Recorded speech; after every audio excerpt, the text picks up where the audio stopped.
Village വൈബ്സിന്റെ മറ്റൊരു ബ്ലോഗിലേക്ക് എല്ലാവർക്കും സ്വാഗതം. നമ്മളിപ്പോൾ ഏർവാടിയാണ്. ഏർവാടിയിൽ നിന്ന് നമ്മൾ രാമേശ്വരം ധനുഷ്കോടി എന്നീ ഭാഗങ്ങളിലേക്ക് പോകാൻ നിൽക്കുകയാണ്. ഇവിടുന്ന് ഏകദേശം 98 കിലോമീറ്റർ ഉണ്ട് ധനുഷ്കോടിയിലേക്ക്.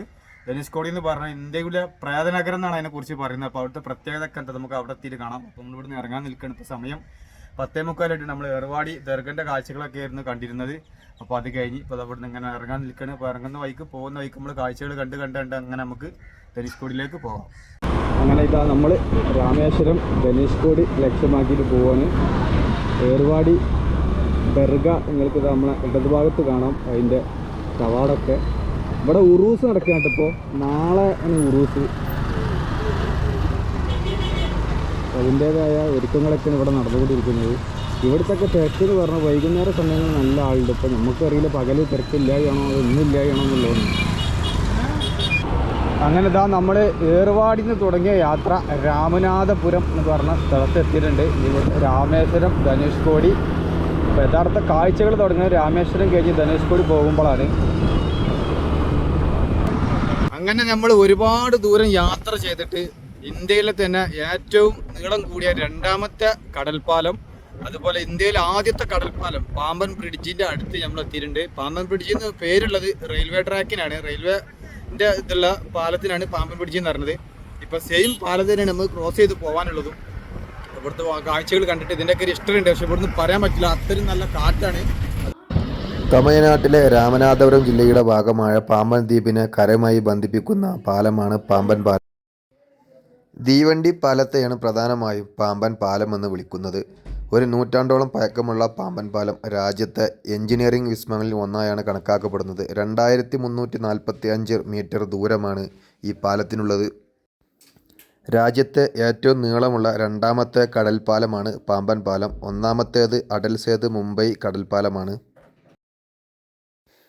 കപ്പലുകൾക്ക് കടന്നുപോകാൻ സൗകര്യമൊരുക്കി പൊക്കി മാറ്റാനും കഴിയുന്ന രീതിയിലാണ് പാലത്തിൻ്റെ നിർമ്മാണം. പ്രധാന കരക്കും രാമേശ്വരം ഉൾപ്പെടുന്ന പാമ്പൻ ദ്വീപിനും ഇടയിലുള്ള പാക്ക് കടലിടുക്കിന് കുറുകയായിട്ടാണ് പാലം നിർമ്മിച്ചിട്ടുള്ളത്.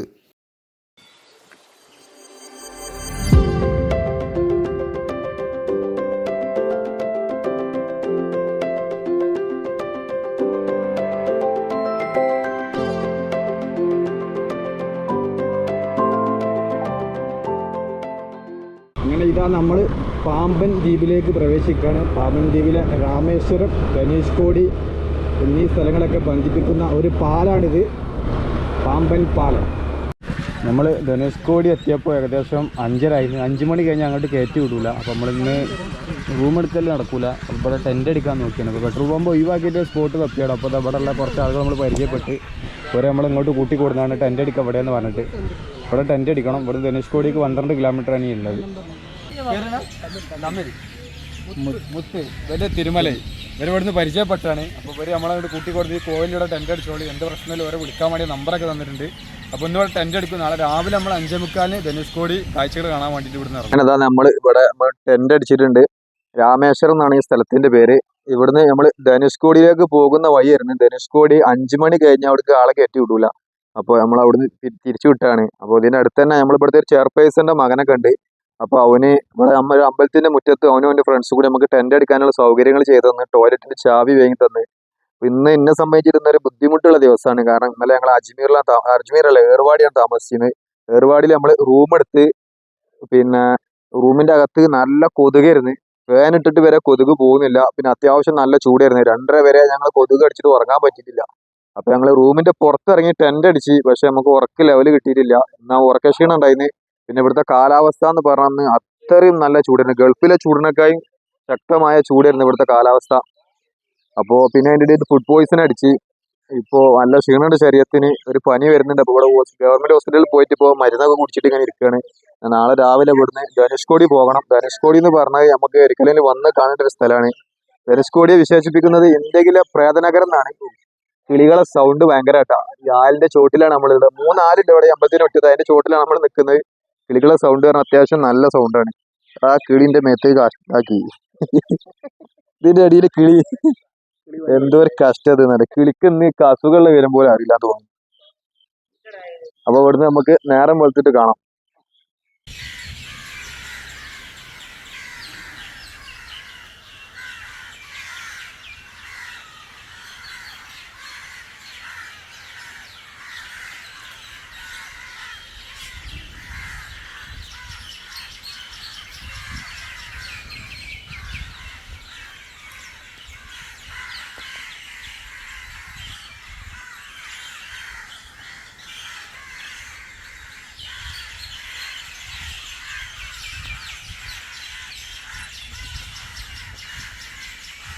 അങ്ങനെ നേരം വെളുത്ത് നന്നായിട്ട് കിടന്നുറങ്ങി. നല്ല കാറ്റുണ്ടായിരുന്നു. കാരണം നല്ല 3 ആൽമരങ്ങളെ ചുവട്ടിലാണ് നമ്മൾ കിടന്നത്. അവിടെ ഒരുപാട് ആടും പശുവും ഉണ്ട് കേട്ടോ അതിൻ്റെ അടുത്ത്, ടെൻറ്റിൻ്റെ അടുത്ത്. ടെൻറ്റ് ഇവിടെ ഇതാ.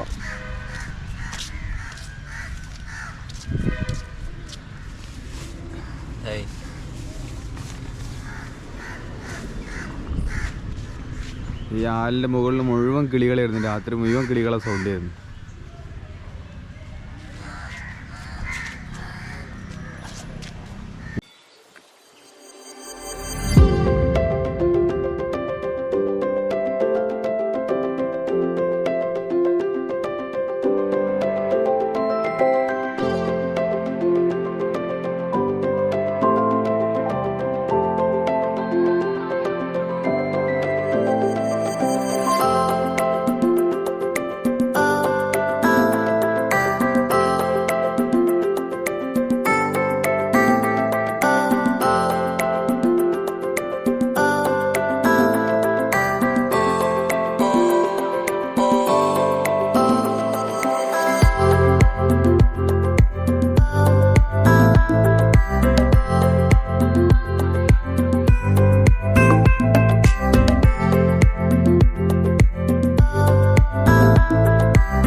ഇന്നലെ ഇവിടെ നിന്നാണ് തിരിച്ചയച്ചത്. 5 മണി കഴിഞ്ഞാൽ കയറ്റി വിടില്ല എന്ന് പറഞ്ഞ സ്ഥലമാണിത്.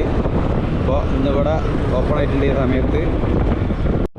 ഇപ്പോൾ നമ്മളെ 2 സൈഡിലും കടലാണ്. തിരമാലൊക്കെ റോഡിലേക്ക് അടിച്ച് കയറാൻ സാധ്യതയുണ്ട്. അതാണ് റോഡ് സൈഡിൽ മറ്റേ പുലിമുട്ട് നിർമ്മിച്ചിട്ടുള്ളത്.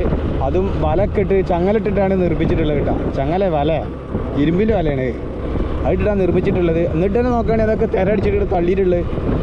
ഇവിടെ രാത്രി നിരോധനം വെറുതെ ഉള്ളത്. വൈകുന്നേരം 5 മണി കഴിഞ്ഞാൽ അങ്ങോട്ട് കയറ്റി വിടൂല. അത് നമുക്ക് നല്ല അടിപൊളി കാഴ്ചകൾ കിട്ടാൻ പോണ സ്ഥലത്തേക്ക് നമ്മൾ എത്തുന്നതേ ഉള്ളൂ. അവിടെ റോഡ് സൈഡിലൊക്കെ കണ്ട നമ്മളെ മരുഭൂമിമാര് മണലെടുക്കണേ കാറ്റിന് പാറുന്നതാണ് ഇങ്ങോട്ട് തീരപ്രദേശത്തിന്. അത്രയും ശക്തമായ കാറ്റാണ് ഇവിടെ അടിക്കൽ. ഇവിടെ ഇപ്പോൾ താമസിക്കുന്നതെന്ന് പറഞ്ഞാൽ മീൻപിടുത്തം നടത്തി ജീവിക്കുന്ന ആളുകൾ, കുറച്ച് ആളുകൾ കൂടിയേ ഇവിടെ ഉള്ളൂ. കാരണം ഇവിടുത്തെ ഒരു ഹിസ്റ്ററി വേറെ ഉണ്ട്.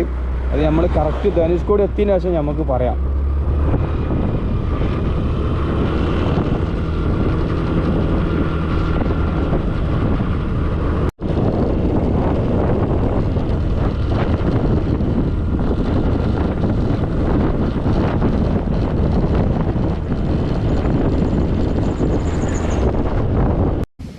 നമ്മളിപ്പോൾ ഉള്ളത് ധനുഷ്കോടിയിലാണ്. എൻ്റെ ഇടതുഭാഗത്ത് നിങ്ങൾക്ക് കാണാൻ സാധിക്കും ഇന്ത്യൻ മഹാസമുദ്രം. അതേപോലെ ഇതാ എൻ്റെ വലതുഭാഗത്ത് നിങ്ങൾക്ക് കാണാൻ സാധിക്കും ബംഗാൾ ഉൾക്കടൽ. ഇന്ത്യൻ മഹാസമുദ്രം കുറച്ച് കലിപ്പിലാണ്, പക്ഷെ ബംഗാൾ ഉൾക്കടൽ കുറച്ച് ശാന്തമായിട്ടാണ് കിടക്കുന്നത്. അതുപോലെ നമുക്ക് നേരെ പോയാൽ ശ്രീലങ്കയാണ്. ബൈ റോഡില്ല, കടലിൻ്റെ അപ്പുറം ശ്രീലങ്കയാണ്. ഏകദേശം 18 കിലോമീറ്റർ ഇവിടെ ശ്രീലങ്കയ്ക്കുള്ളത്. ബൈനോക്കുലർ ഒക്കെ വെച്ച് നോക്കുകയാണെങ്കിൽ ശ്രീലങ്കൻ്റെ കാഴ്ച നമുക്ക് ഇവിടെ കാണാൻ സാധിക്കും. അപ്പോൾ അവിടെ ചെന്നിട്ട് അവിടുത്തെ കുറച്ച് വിഷയം കൂടി ഞാൻ കാണിച്ചു തരാം. കാരണം നല്ല കാറ്റാണ്, അവിടെ സംസാരിക്കാൻ പറ്റുന്നില്ല. അതിന് ശേഷം ഇവിടുത്തെ കുറച്ച് ചരിത്ര സംഭവങ്ങളുണ്ട്, അതുകൂടി കാണിക്കാം. അങ്ങനെ നമ്മൾ ധനുഷ്കോടി എത്തിയിട്ടുണ്ട്. ഇതിൻ്റെ ഒരു ഭാഗത്ത് ബംഗാൾ ഉൾക്കടലും ഒരു ഭാഗത്ത് ഇന്ത്യൻ മഹാസമുദ്രവുമാണ്. റോഡ് ഉണ്ടായിരുന്നെങ്കിൽ ഇവിടുന്ന് ശ്രീലങ്കയിലേക്ക് ഏകദേശം 28 കിലോമീറ്റർ മാത്രമാണ് യാത്ര ചെയ്യാനുള്ളത്. എൻ്റെ മുന്നിൽ കാണുന്ന ഇതെല്ലാം ഇവിടെ താമസയോഗ്യമായ വീടുകളായിരുന്നു. ഏകദേശം 60 വർഷങ്ങൾക്ക് മുന്നേ വരെ 1964 അടിച്ചൊരു ചുഴലിക്കാറ്റിൽ കടലിൽ നിന്ന് രാക്ഷസ തിരമാലകൾ കയറിയിട്ട് വീടുകളെല്ലാം തകർന്നു പോവുക ചെയ്തത്. ഇതിനായി ധനുഷ്കോടിക്ക് പറയുന്നത് ഇന്ത്യയുടെ പ്രേതനഗരം എന്നാണ്. ഒരുപാട് മൃതദേഹങ്ങൾ ഈ മണ്ണിനടിയിൽ ഇപ്പോഴും ഉണ്ട് എന്നാണ് പറയപ്പെടുന്നത്. 1964 ഡിസംബർ 17 തെക്കൻ ആന്തമാനിൽ ഒരു ന്യൂനമർദ്ദം രൂപം കൊള്ളുകയും ഡിസംബർ 19 അതൊരു ചുഴലിക്കൊടുങ്കാറ്റായി മാറുകയും 1964 ഡിസംബർ 21 ദിശ മാറി 400 മുതൽ 550 കിലോമീറ്റർ വരെ വേഗതയാർജിക്കുകയും ഡിസംബർ 22 അത് ശ്രീലങ്കയിലെ വാവുനിയെ കടക്കുകയും 1964 ഡിസംബർ 22-23 വരെ അർദ്ധരാത്രികൾ ധനുഷ്കോടിയിൽ ആഞ്ഞടിക്കുകയും ചെയ്തു. ആ ദിവസത്തെ കാറ്റിൻ്റെ വേഗത എന്ന് പറയുന്നത് മണിക്കൂറിൽ 280 കിലോമീറ്റർ ആയി. ഇന്നത്തെ ചുഴലിക്കാറ്റിൽ കണക്ക് കൂട്ടിയത് പ്രകാരം പട്ടണത്തിലുണ്ടായിരുന്ന ഏകദേശം 1800 പേർ മരണമടയുകയും സ്റ്റേഷനിലേക്ക് അടുത്തുകൊണ്ടിരുന്ന പാമ്പൻ ധനുഷ്കോടി പാസഞ്ചർ ട്രെയിനും അതിലെ 115 യാത്രക്കാരുൾപ്പെടെ ഒലിച്ചു പോവുകയും ചെയ്തു. പട്ടണം മുഴുവനായും ഒറ്റപ്പെടുകയും ഉപേക്ഷിക്കപ്പെടുകയും ചെയ്തു. ഈ പ്രദേശം ജീവിതയോഗ്യമല്ലാത്തതിനാൽ മദ്രാസ് സർക്കാർ ധനുഷ്കോടി ഒരു ഗോസ്റ്റ് ടൗണായി പ്രഖ്യാപിക്കുകയും ചെയ്തു. 2004 ഉണ്ടായ സുനാമിയുടെ കാലത്ത് ധനുഷ്കോടിയ തീരത്തെ കടൽ 500 മീറ്ററോളം പിൻവലിയുകയും അന്നത്തെ കാലത്തുണ്ടായിരുന്ന പട്ടണങ്ങളൊക്കെ ഏതാനും സമയത്തേക്ക് വെളിവാവുകയും ചെയ്തു എന്നൊക്കെ പറയപ്പെടുന്നുണ്ട്. നമ്മുടെ നാട് പോലെ ഒരുപാട് വീടുകളും കച്ചവടങ്ങളൊക്കെ ഉണ്ടായിരുന്ന ഈ ധനുഷ്കോടി ഇന്ന് കുറച്ച് മീൻപിടുത്തക്കാരിൽ മാത്രം ഒതുങ്ങി. ഞാൻ നേരത്തെ പറഞ്ഞല്ലോ ഇവിടെ 2 സൈഡും കടലാണെന്നുള്ളത്. പക്ഷേ ഇവിടുത്തെ വെള്ളത്തിനൊരു പ്രത്യേകത ഉണ്ട്. ഉപ്പ് രുചിയുള്ള വെള്ളമല്ല. ഇവിടെ അതുപോലുള്ള ചെറിയ കുഴികളിൽ റിങ് ഇറക്കിയതാണ് ഇവിടുത്തെ കിണറെന്ന് പറഞ്ഞത്. കാജ വെള്ളം മുക്കിയിട്ടുണ്ട്. എങ്ങനെയുണ്ട് അത് ജസ്റ്റ് ഒന്ന് ടേസ്റ്റ് ചെയ്ത് നോക്കാം.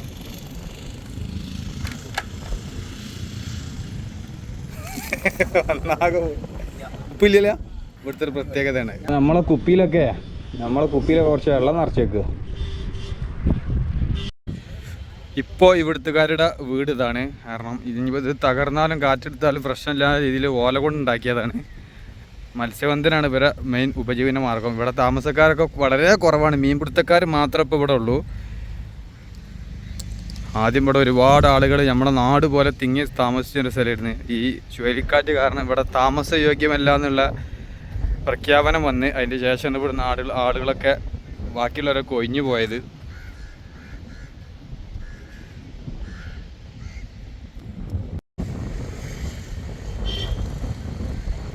അപ്പോൾ ഇവിടെ ഹോട്ടലിൽ തീരപ്രദേശം ആയതുകൊണ്ട് തന്നെ മീനൊക്കെ ഒരുപാട് ഏറ്റവും മീനുകളുണ്ട്.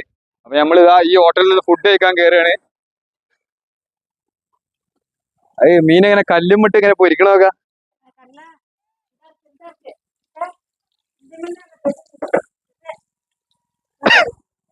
ഇവിടെ കല്ലുമിട്ട് മീൻ പൊരിക്കുന്നുണ്ട്. ചൂടുണ്ട്. ഹോട്ടലിന്റെ ബാക്ക് ഭാഗത്തേക്കുള്ള വ്യൂ ഒന്ന് കാണിച്ചു തരാം. ഇത് കിച്ചണില്ലേ?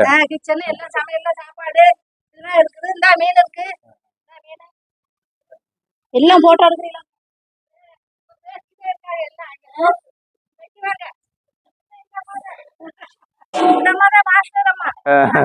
Cooking master. ഇവിടുത്തെ കുക്കിംഗ് മാസ്റ്റർ ആണെന്നാ പറഞ്ഞത്. டேஸ்டா இருக்கு. நாங்க வைக்கிற பொருளுங்க எல்லாமே சாப்பாடு டேஸ்ட். இந்த அம்மா வைக்கிறது நல்லா இருக்கு. நீங்க சாப்பிட்டுட்டு எங்க ஹோட்டல் போய் சொல்லணும். ஆமா ஆமா. ഇതിന്റെ ബാക്ക് ഇതാ നല്ല ഇന്ത്യൻ മഹാസമുദ്രം ഇങ്ങനെ ആഞ്ഞ് വീശിക്കൊണ്ടിരിക്കുകയാണ്.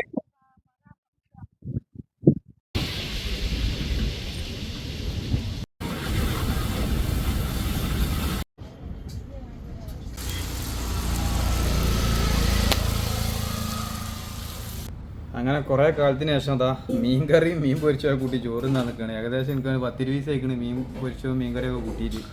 ഇപ്പം ഇന്നിവിടെ കടപ്പുറം വന്നപ്പോൾ കടപ്പുറമുള്ള ധനുഷ്കോടി വന്നപ്പോൾ സീ ഫുഡ് കിട്ടിയപ്പോൾ കഴിക്കുകയാണ്. ടേസ്റ്റ് ഉണ്ടോ എന്നുള്ളത് ഞാൻ ജസ്റ്റ് ഒന്ന് വായിൽ വെച്ചിട്ട് പറഞ്ഞുതരാം.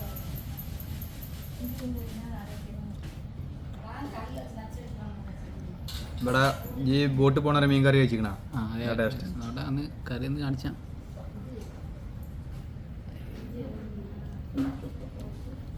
മീനൊക്കെ അങ്ങനെ ഉണ്ട്.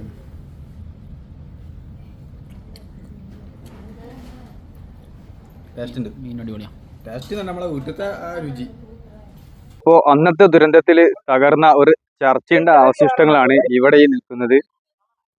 അത്രയും വലിയ ദുരന്തം ഉണ്ടായിട്ടും ഇതുപോലെ ഈ ചർച്ച് ഇങ്ങനെ രൂപത്തിൽ പിടിച്ചു നിൽക്കണമെങ്കിൽ അത്യാവശ്യം നല്ല ക്വാളിറ്റിയിൽ നിർമ്മിച്ചിട്ടുള്ളത് എന്നുള്ള കാര്യത്തിൽ സംശയമില്ല. അങ്ങനെ ഒരുപാട് കെട്ടിടങ്ങൾ അവശിഷ്ടങ്ങൾ ഇവിടെ കാണാം.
ഈ കാണുന്ന കെട്ടിടം ഇവിടുത്തെ ഒരു പോസ്റ്റ് ഓഫീസ് ആയിരുന്നു. ഇന്നതിൻ്റെ രൂപം എങ്ങനെയാണെന്നുള്ളതൊന്ന് നോക്കണി. ആകെ തകർന്ന് തരിപ്പണമായി പോയി.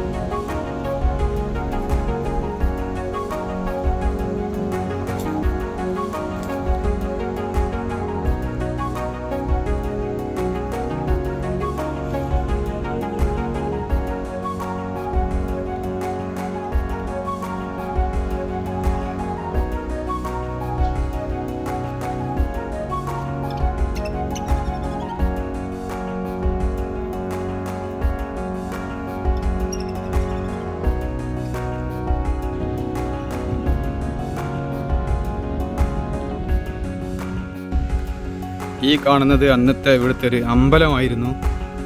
ഇന്നിപ്പോൾ അതിൻ്റെ ചെറിയൊരു ശേഷിപ്പുകൾ മാത്രമേ ഇവിടെ ബാക്കിയുള്ളൂ. എൻ്റെ മുന്നിൽ കാണുന്ന ഈ കെട്ടിടാവശിഷ്ടങ്ങൾ ഇവിടുത്തെ മെഡിക്കൽ കോളേജ് ആയിരുന്നു. ഇന്നിപ്പോൾ അതിൻ്റെ അവസ്ഥ ഒന്ന് നോക്കി.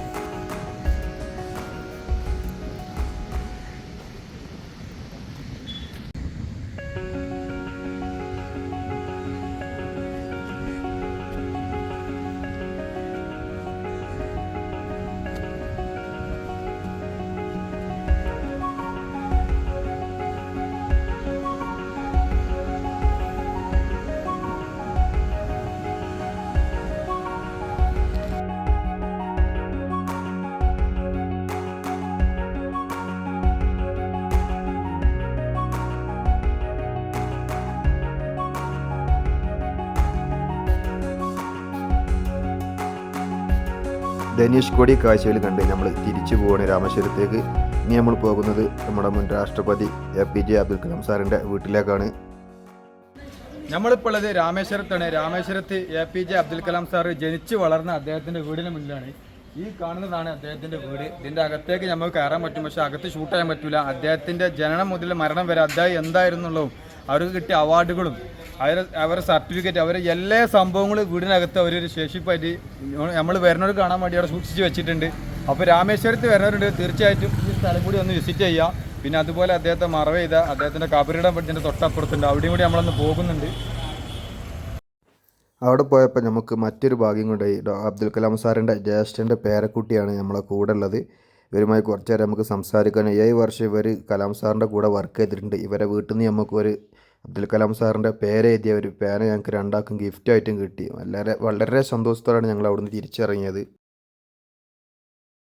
അങ്ങനെ നമ്മൾ കലാം സാറ് വീടിൻ്റെ അവിടുന്ന് തിരിച്ചു പോവുകയാണ്. നമുക്കൊരു പേനൊക്കെ ഗിഫ്റ്റായിട്ട് കിട്ടി. അങ്ങനെ നമ്മൾ കലാം സാറ് വീടിൻ്റെ അവിടെ നിന്നൊക്കെ പോകുന്നത് ഇപ്പോൾ കാരിക്കുടി ലക്ഷ്യമാക്കിയിട്ട് യാത്ര ചെയ്യാണ്. ഇവിടുന്ന് ഏകദേശം 90 കിലോമീറ്ററുണ്ട് കാരിക്കുടി എന്ന് പറഞ്ഞ സ്ഥലത്തേക്ക്. അപ്പോൾ ഇപ്പോൾ സമയം 5:30 ആയിട്ടുണ്ട്. എത്ര ദൂരം ഒന്നും ഓടാൻ പറ്റുമെന്ന് അറിയില്ല. എത്തുന്നിടത്ത് വെച്ചിട്ട് നമ്മളിന്ന് സ്റ്റേ ചെയ്യും. അപ്പോൾ നമുക്ക് ഇന്നൊരു സ്റ്റേ കിട്ടിയിട്ടുണ്ട്. തമിഴ്നാട്ടിലെ ഒരു ഗ്രാമത്തിലാണ് കിട്ടിയിട്ടുള്ളത്. നമ്മൾ വെറുതെ ഒരു ചോദ്യം ചോദിച്ചാണ്. അപ്പോൾ വീട്ടിൽ കിടക്കാനാണ് പറഞ്ഞത്. അപ്പോൾ അതാ ഞങ്ങൾ കുളിക്കാൻ വേണ്ടി ഒരു കുളക്കടക്ക് വന്നാണ്. കുളിയൊക്കെ എങ്ങനെയാണ്, ടോയ്ലറ്റ് ഒന്നുമില്ല, ഇങ്ങനെ കുളിക്കണം. കാജ അതാ ഡ്രസ്സൊക്കെ ചേഞ്ച്. ആദ്യം കുറച്ച് നേരം കാജ ആലോചിച്ച് ഇന്ന് നീന്ത ഇറങ്ങണ്ടേ വെച്ചിട്ട്. ഇത് കഴിഞ്ഞിട്ട് നമ്മൾ സ്റ്റേ ചെയ്യണം ഇവിടെ എന്നുള്ളൂടി കാണിച്ചു തരാം. കാജ വെള്ളം തണുപ്പുണ്ടാ? അങ്ങനെ നമ്മൾ ഇന്നത്തെ താമസം നമ്മൾ ധനുഷ്കോടിയിൽ നിന്ന് കാരിക്കുടി പോണ റൂട്ടിലായിരുന്നു. നമ്മൾ വണ്ടിക്ക് ചെറിയൊരു പണി കിട്ടി. വണ്ടി പാർക്ക് ചെയ്ത സമയത്ത് നമ്മളിങ്ങനെ അണ്ണനോട് ടെൻ്റ് എടുക്കാൻ സ്ഥലം കിട്ടുമോ എവിടെയും ചോദിച്ചാണ്. ഒരു ഗ്രാമമാണ് ഇതിട്ടാ. അപ്പോൾ അണ്ണൻ പറഞ്ഞു ടെൻ്റ് എടുക്കാൻ എൻ്റെ വീട്ടിൽ എടുക്കാറുണ്ട് കൊടുന്നതാണ്. ഇതാണ് അണ്ണൻ്റെ വീട്. ഇവിടെ നമുക്ക് ഇന്ന് രാത്രി ഫുഡ് എന്താ വേണ്ടി നമ്മൾ ഫുഡൊന്നും വേണ്ടാന്ന് പറഞ്ഞാണ്. പക്ഷേ അണ്ണൻ എന്തെങ്കിലും കഴിക്കണം, എന്തൊക്കെയാ ഫുഡുകൾ ഉണ്ടാക്കുന്നുണ്ട്. അണ്ണൻ്റെ പേര് ഗണേശൻ എന്നാണ്.